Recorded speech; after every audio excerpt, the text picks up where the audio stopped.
What's up everybody, welcome back to my channel. So today's video I'm doing my very first recent read. It's almost a mid-month wrap-up, kind of, because I'm filming this on the 18th.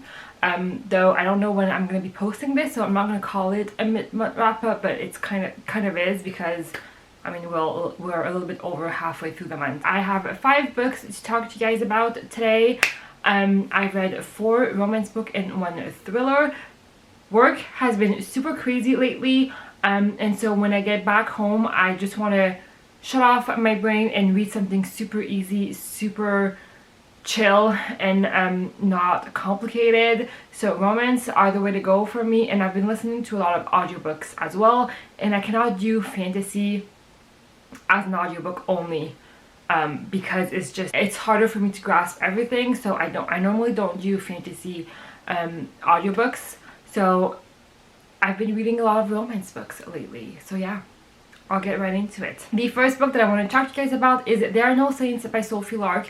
This is the book that I picked up for the Smith-a-thon readathon last month, but I finished it the 1st of November, so that's why I haven't talked about it in my monthly wrap-up. This was different. This is a dark romance book about a serial killer who basically becomes obsessed with this girl, and it's their relationship. I saw this book on a few romance booktuber, and it really got me intrigued because what really drew me into this book in the first place was the serial killer aspect. I really wanted to see how the author was going to make us feel for these characters and make us have empathy, I guess, for these characters, because he's literally a sociopath. He's a serial killer and she is falling for him. So I thought the dynamic right there was super weird and super interesting and intriguing. So that's what initially drew me to that book, and then reviews were really good overall, so I picked it up.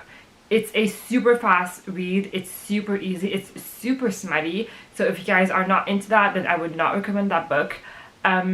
It's very different than anything that I have ever read in the past. I don't really read dark romance to begin with, so that was like the craziest thing I've read. But honestly, I really enjoyed it. I think I gave it 4 stars on Goodreads. It's more of a 3.5 star, but it was really interesting seeing their dynamic, like I said, and seeing a literal sociopath falling in love, I guess, with a girl.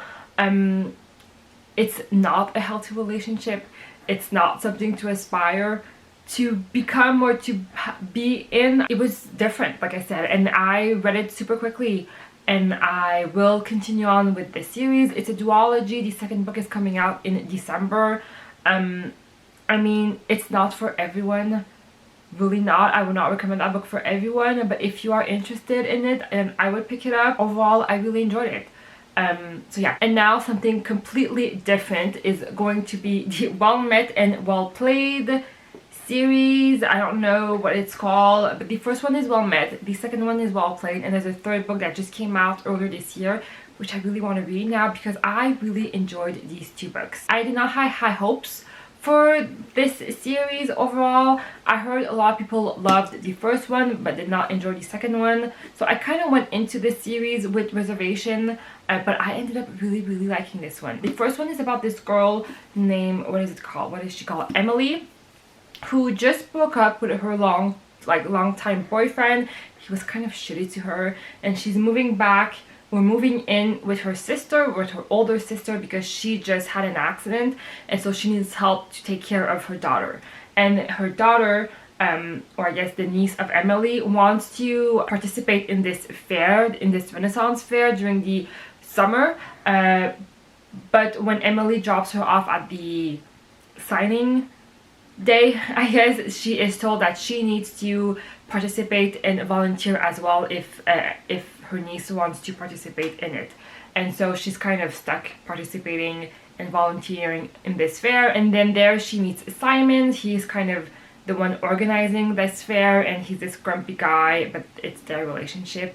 Honestly, I liked it so much. I think I gave this 4 stars. It was really cute. The first half of the book is much more a contemporary, I can never say that word. The first half of the book is much more a contemporary women's fiction type of book in my opinion. I feel like that we really get into the romance the second half of the book. There's a big discussion in this book about her finding herself after this like long-term relationship, her discovering what she wants in life and where she want to go from now on. So there's a big discussion on that. That's why I feel like this is much more of a women's fiction at some point, but it is also a really good romance book, and it's also a really cute romance book. I really enjoyed this one. I thought it was really cute. I really like the Renaissance fair setting. I know nothing about that, so if it's not a good portrayed, let me know in the comments down below, because I know nothing about that. But from the little that I know, I thought it was really cute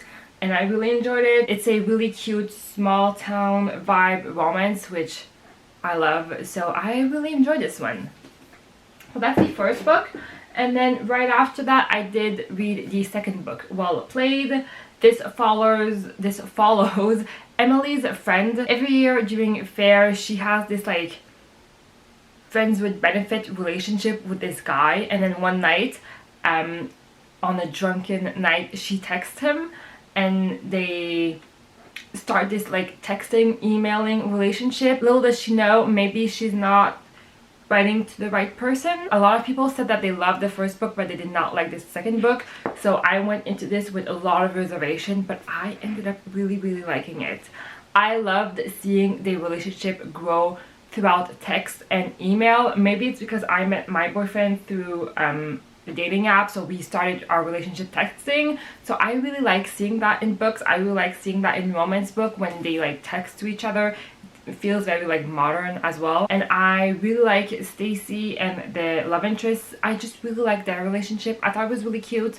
I love that this book we got a lot more of the small town vibe in this book than in this book. This takes place during the Renaissance fair. This takes place like throughout a whole year. So we really got the small town vibe, and as well as the Renaissance setting. So that's what I really like about this book. Honestly, I really enjoyed this one. It's another 4-star for me. I thought it was really cute. I really enjoyed this one. I will read the third book, which I think is on the sister, which I'm really excited as well. I mean, I would recommend this series. Honestly, it's really fun. And then the last romance book that I want to talk to you guys about is going to be When He Was Wicked by Julia Quinn. This is the 6th book in the Bridgerton series. I'm getting there. I'm slowly finishing the series. I only have 2 more books left. And this is Francesca's storyline. She is one of the Bridgerton siblings that we didn't really get to see a lot in the other books. We mention her a lot in the other books, but we don't get to see her a lot because basically she got married super young and she moved out in the country with her husband. She was living a happily married life, but then one day he ends up dying, and so she's left a widow. But she always wanted a family. She always wanted kids. So a few years after, she's ready to find someone else, ready to find another husband, and then enters Marcus, I want to say Marcus, I don't know who Marcus is. Enters Michael, who was her late husband's best friend, cousin. They knew each other. So Michael always had a crush on Francesca, but he never wanted to go there because she was married with his best friend. But then when he dies, he's like, is this my opening? But he doesn't want to. He leaves for a few years and then he comes back, and that's when they meet again, and it's their relationship. And honestly, I really enjoyed this one. It was so cute. It was so fun. I really like Francesca. Like I said, we don't get to see her a lot in the other books. So I really like that we got to know her in this book, and I really liked her. I love that we got the mother in this book a lot more as well. I love the mom in this series. I'm pretty sure there's this book on her, hopefully, because I think there's a prequel to this series. So hopefully the prequel is on her mom, because I love her mom. I just love her. So I really like that we got to see her in this book. I really like Michael as well.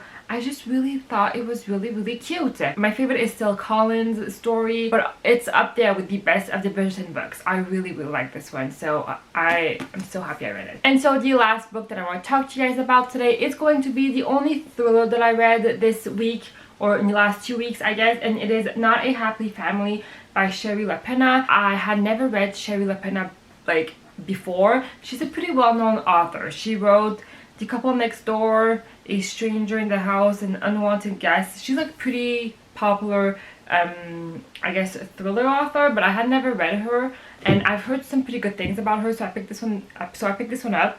Initially, I picked it up as an audiobook. I did not like the audiobook, so I finished it physically, because we do get several point of view in this book, but there's only one narrator in the audiobook, so it got confusing, so I just ended up reading this physically. I really like this book so much. This is a family drama, like rich people problem drama, which I love. It's basically about this couple who has 3 kids, and they're really rich. They have a lot of money, and then they all meet for Easter dinner on Sunday, and then the next day the parents are found dead, and obviously the 3 kids are the main suspect for this murder, because they are to inherit a lot of money. And so I really enjoyed this one. I did guess who had done it.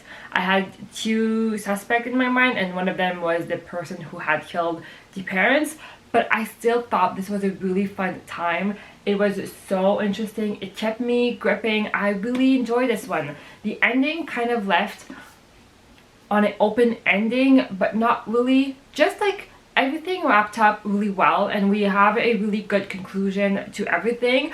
But there's a little opening which I thought was really cool and really interesting, but honestly the ending was super satisfying. This whole book was really fun. I really want to read more of this author from now on. I love the cover too. I think it's so cool with like the big house and the people in the house. Can you guys see? Right there. I really liked this book. It was really fun. So I highly recommend this one. It was really good. And so yeah, those are all of the books that I've read in the last 2 weeks. A lot of good books. Pretty much all of them were like 4 stars, but like different 4 stars. I liked all of them. I did read one fantasy book, but I want to keep that one for my next recent read, because I'm reading the sequel right now, so I want to talk about them together. So yeah, that's pretty much it, guys. Have you read any of these books? Let me know in the comments down below. I would love to know. I hope you guys enjoyed this video. I hope you guys have a wonderful day or night depending on when you're watching this, and I will see you guys next time. Bye!